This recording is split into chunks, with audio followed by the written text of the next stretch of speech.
Well, hello, everyone, and welcome to this episode of Things That Matter with Marty McNabb. If you've been listening over this last year or year and a half, you know by now that I have been fascinated for over 25 years with the stories that get attached to things. Photos, obviously, are a big part of that, but everything we surround ourselves with.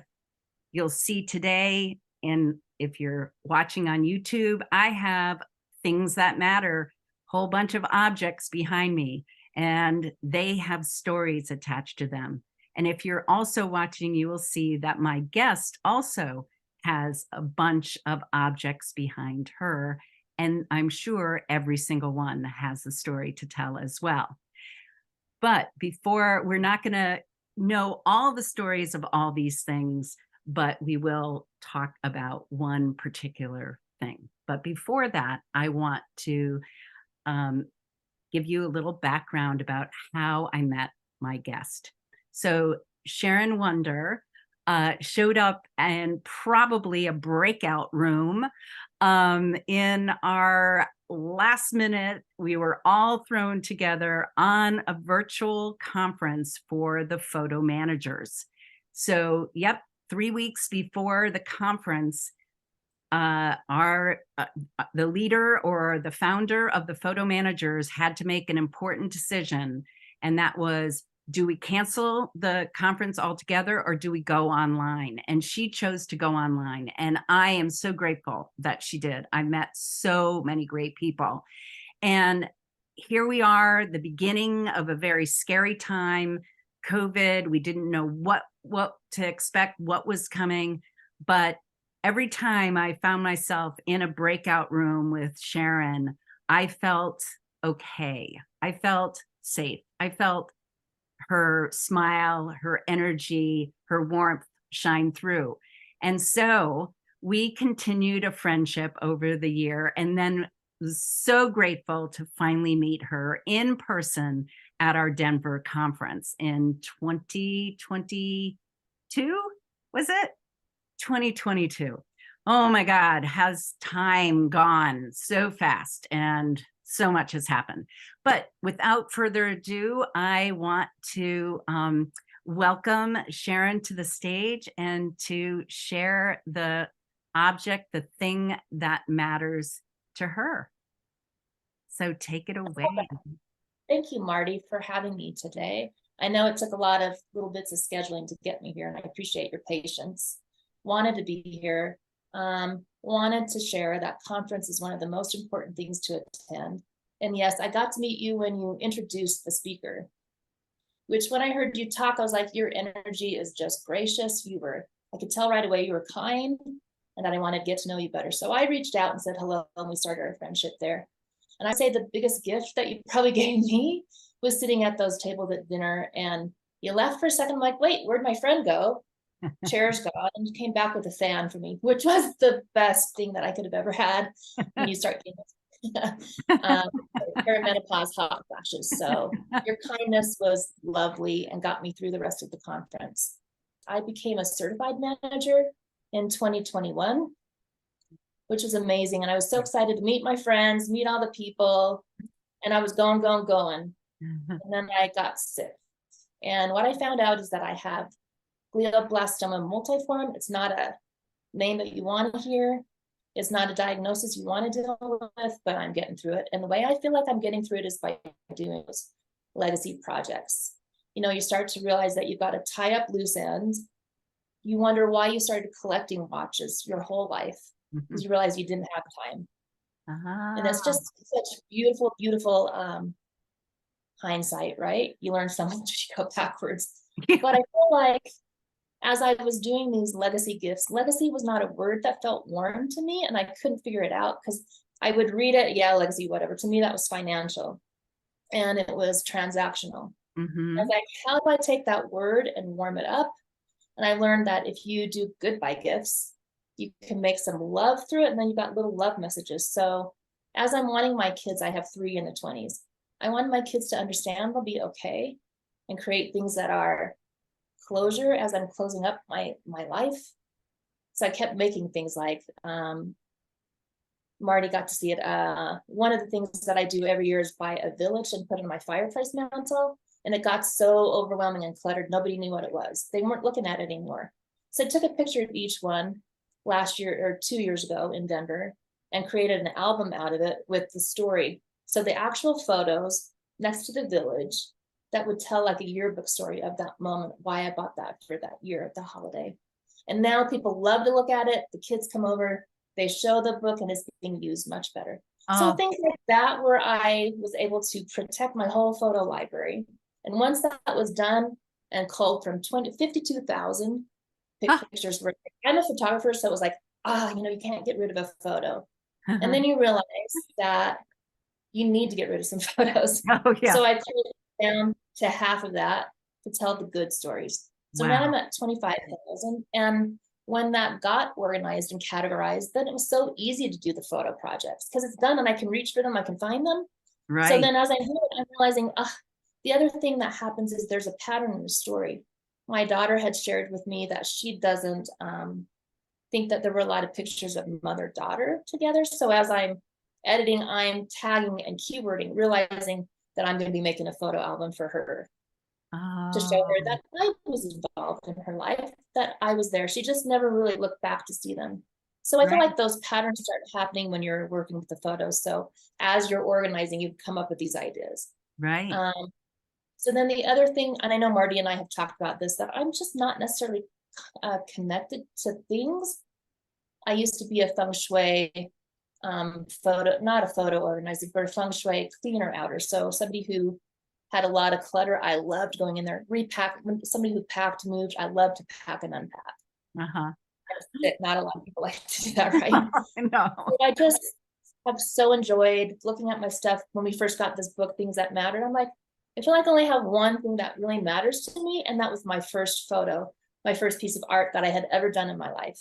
Oh, And I actually got to have that back from my sister, and that was really fun to see. I really believe that was the only thing I ever cared about. And then as I started to give my stuff away, I came into my art studio and I looked uh-huh. around, and I'm going to show you over here. I looked around and I started to actually bawl and sob because I realized if I'm going to get rid of all my stuff, the one thing that I really struggle getting rid of is going to be my art, all of my supplies, my paint. Years ago, in interior design, I got very frustrated, man. I'm like, it's not that I'm necessarily an artist, but that's what still brings me joy. Yes. And so I remember thinking, I don't do this, and I'm done doing all this type of media. I'm wasting money. I'm raising young kids. So I would consistently get rid of it, donate it, and be done. I'm like, I quit. And I realized universe, if you really want to be doing this stuff and you're open to listening to what your purpose is, universe does not let you just throw things away. Suddenly the materials and the art was coming back in. Probably did the throwaway 2 or 3 times, which is Wow. not very frugal. And then it would come back. And I finally got a space in my house once I got my empty nesters to empty nest and launch. I got my own space where I got to put my stuff out and spread it out. So if I was doing a project, I didn't have to like do it I don't know if you run into that, Marty, where you do something you like can't get to it, so you stuff it in a corner and you never pull it out again. Right. And so the thing about having a studio is that I can come in, and when I have 5 minutes, I don't have to restart. I can just come in, which is very Right. good one for my brain Yeah. and just therapeutic right now, because this is a hard diagnosis. I'm trying to live it very positively, but to come in and just be quiet for 5 or 6 minutes, close the brain off, feel like I'm doing something productive is definitely how we have to live now. Yeah. So that is my item, that is my story. And it's going to be really hard to figure out who is going to need these products because I cannot just toss them. So I'm looking around for my watercolor artists and the people that I know would appreciate it. Oh, wow. Yeah. So let's see. So it's in essence the thing that matters. You had mentioned about the book, What We Keep. So, and that reminds me of, so you must have heard me introduce my friend Bill Shapiro. Yep. who is a keynote. So yeah, what we keep, and so your thing that matters is in a lot of ways is your art studio is all the things in there, not a specific painting or a specific piece of art, but just like the art supplies, like the being an artist. Correct. And it's not that I found this other thing really interesting, Marty. Tell me if this is something you've run into. Like at night, I'll go to sleep and I'll think about some memories. One of them being, here's an example, going to bed and I'm having the memory of my dad, who was a professor at a college. And it must have been the Sweet 16 event, because I'm hearing the squeak, squeak, squeak with the basketball court. And I'm suddenly just catapulted into my dad's experience of taking me to the game so that we can watch them. And then walking around the basketball stadium trying to pick up on boys because I'm in my high school years, you know. It's the memory of these things that there are no photos of, Marty. And so you're in your head going, how do I represent that memory? How do I hold and save that memory? To me, that's what matters now at this point. And I call them memories that are inside my skin, but they're not documented. And so I've been trying to figure out artistically, how do you document something like that? So I've been trying to take a journal and draw something that would represent the gym or the sneakers on the shoes that make something sensory. So I Yeah. think that's the piece that you start realizing as you start to close up your life, is that there are memories that you have never been able to document. Right. Right. Well, no, I have not faced that. I haven't thought about it in that way. But, it makes me think. Recently I had a memory that it kind of surprised me because it was from such a long time ago. And I was like, how did that, there wasn't a smell, there wasn't a scent. I don't know where it came from per se, but it was, and obviously it was not something that was documented. It was just, it just came to mind. And I was like, well, I haven't thought about that in 30, 40 years or something. So, I think you hold some of those colors. I'm a watercolorist is what I've chosen. I used to do mixed media and I had it all. And then I realized the watercolor for me is the perfectionism. It's being able, because you're going to make a mistake. And I don't like making mistakes. Control, obviously, in a diagnosis like this, you have no control. And so it's being able to paint and tell yourself, if it doesn't turn out, the imperfection is just as beautiful. And so you look at these colors because you have to color mix, and there's a lot of recipes you make, and you pull one out, like, let's just say Viridian, this beautiful green. And so as you start to paint, you start to have memories to that color. So you start to attach them. And I think you have to watch for that too, not to get too attached to the things that you have, because it's not going to last forever. yeah. But to know that you have this color and now you've done something beautiful and now you've attached to a memory of it, that's kind of fun. Yeah. About colors. I hadn't thought about that. Yeah, it was our conversation in Denver was so fascinating. The little bit of your discussion about Feng Shui and, material culture, and how where you place things and of what colors and what materials and all of that kind of stuff was really, I hadn't really thought. I hadn't even thought, even though over 10 years I've been doing this work, I hadn't thought like there's entire academic fields in material culture. And what are museums and historical societies but great big show and tells? I mean, it's that. And I remember going to certain museums and being like, oh, like every object is designed. Like so there was somebody that had an idea that wrote it down, then either that somebody made it or somebody else had to replicate it. Like it was just a fascinating thing. I was just kind of like, whatever I see, a little bit background in science, a little less understanding of all the processes, but you helped me start thinking differently about these things that matter. I love that. And the other piece that I think helped for me is Feng Shui takes you to nature. And so when you're connected to nature, you see things in a much better not better, but different capacity and different perspective, which is definitely what I wanted at the point to grow and learn, Yeah. and get connected to seeing things differently. I have a T-square that I purchased when I went to school for interior design, and I have never been able to get rid of that either.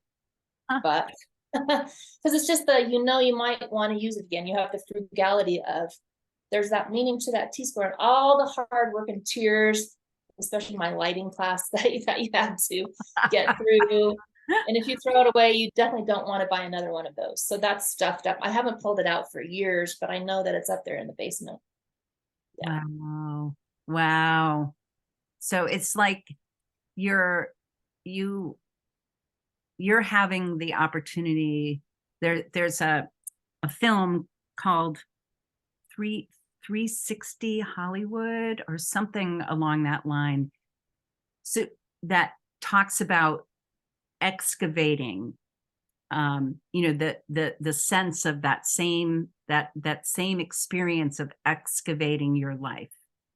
And in their case, yeah, right, really intense.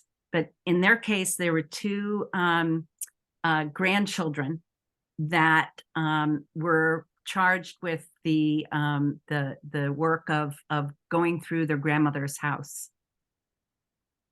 I think you might have heard I about do remember that now. Yeah, Yes. Yes. yeah, Very good documentary, worth a watch. yeah, Because we all absolutely. are going to have to do that. There is no doubt that we are born, we live, and then we don't. We all die, but we ignore that. We're scared of talking about it. It's not our culture, but Yeah, we know that we're heading there, and so it's how are you going to deal with that? Are you going to see it? Are you going to live your fullest life? What risks are you going to take? But it's coming. So, yeah, you it know, is.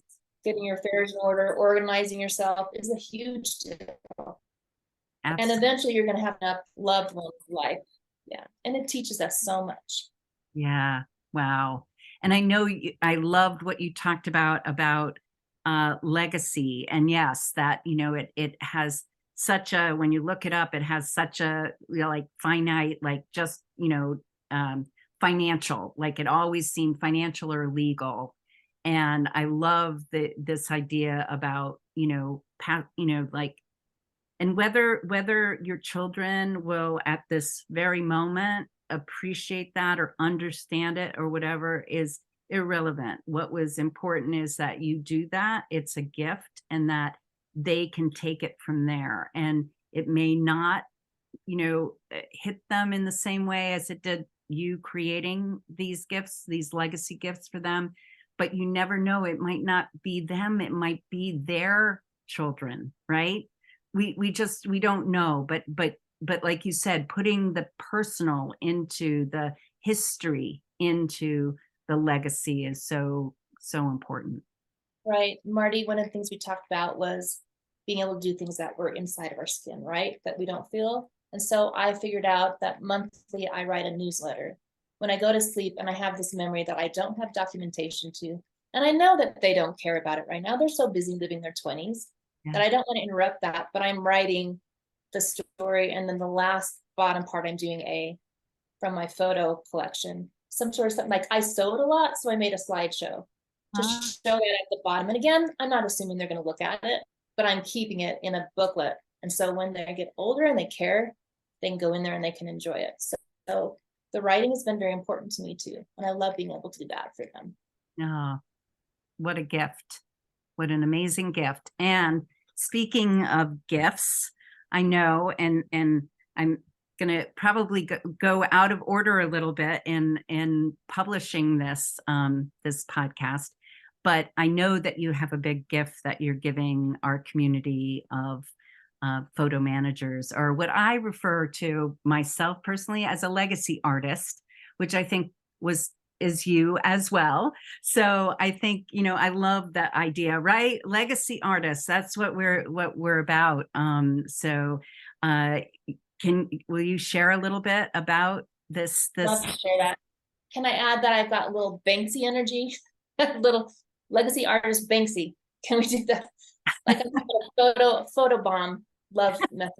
So one of the things I was able to do. And I had thought about it a year or so ago, and I sent it out to universe and let it be timely. And it has been kismet. It connected very well with the advisory board. Cathi was able to accept it and say yes to the proposal, which is I'm sharing $3,000 to an applicant who wants to share a legacy client story, something that they've been working with, that they're proud of, that they worked really hard on, that they learned from, that they are connected to, that they would want to apply and have this payment for flights, any of the costs. And I just want to help people. And in doing that, I want to then, my platform is being able to have dialogue about death. I want people to be okay and open, because if we meet these people and what we were truly supposed to do, and when I whooshed through the certification, because I wanted it, I needed it, but I didn't go through my head going, oh, when I do the certification, I need to do it the full direction. And then when I got diagnosed, I was like, oh, it is time to make the collection. I don't have time at this point, not on my side. We've got to finish this up. So fortunately, my friend Lucy was able to get me there. But in doing that, it was a realization I need clients. I want photo managers who specialize in these clients and aren't scared to say, not only am I doing legacy, but I have worked with them and I have learned how to handle them. One of the biggest ones is you make an appointment and then you hear some people going, they keep canceling their appointment. But when you're sick and you keep changing the appointment, the person who's health challenged gets kind of frustrated, because they don't want to keep saying, this is a burden, this is hard. Right. So there's an etiquette on the other side to understand and have some empathy and compassion. And I think I think on the photo manager side, that takes some conversation. Mm-hmm. I think there's many, many photo managers out there who are ready to do it, and they just need a little bit of oomph to understand why they're doing it. Yes. That's the bottom line, right? Is that we protect it till the very, very end. Yeah. No, I totally, I appreciate it. I think, like you said, I think the last conference, we did end up talking a bit about challenging conversations. And, was it Rhoda? I can't remember her last name, but she probably was. Yeah, she does very good subjects. Yeah. Yeah. So she did something. So, and we talked in that session about having, sort of a path that people, like a special training for people who want to work specifically in these situations where the end of life is is coming towards the people, and we're helping them get through the process so that they can have a finished legacy, or as finished as it can be with whatever time that they have. And we definitely need people who are comfortable with the subject and are comfortable with people who are facing this big challenge. If you can make that relationship, they'll be open enough to share with you when they're struggling, and you can understand even more, what a gift to be able to get there, right? Yeah. I know I would have loved that. And I know if here's the other thing. I feel like I know if I'd have said, hey, I need your help on our Facebook site, 100 photo managers would have come in and said, I'm here for you. I know that I would have had the support. For some reason, I needed to come in and do it by myself, which is kind of a control freak thing, and I get that. But I had to learn these things. I had to understand what I was asking for when I finally felt like I could reach out and go, I'm ready for this scholarship to take place. Right. So you create an idea, you send it out to form, and then suddenly the idea is there and you start to see it in different places. So now I understand I probably have 3 or 4 of them. I know they are specialized in legacy clients, but I didn't know that until I started. So I've learned a lot on my own, and I know that I've got the photo managers behind me in support. Yeah. And I love it. Yeah. And you've got them behind you, and you're behind us as well with this amazing gift. And so in our closing, I wanted to invite you to share with the listeners, our listeners and watchers, how they can learn more about you and, stay connected. Gotcha. One of the things that I've had to do with my diagnosis is pull down my tech, pull down my electronics. It's not good for my brain. Electromagnetic frequencies are not helpful. And as I've, what would you say, gotten through time, I've gotten less desire to be on there, and the priorities are not where I'm at right now. So I've moved to LinkedIn. So I'd like to post more education on glioblastoma, more conversation about how to chat. When I see good quotes, they'll be up there. So if you want to follow me, I'd say go over to LinkedIn. Yeah. And that is Sharon Wunder. Yes. Yes. Fantastic. Wonderful. Yeah, I so appreciate this this opportunity. You, like I said, we started with, you've been a story sharer at 2 out of my 3, I believe, ones that I've hosted for the photo managers, once online and then once in person. And I really appreciate being able to count on you. And I am so appreciative of our friendship, and you're sharing your story.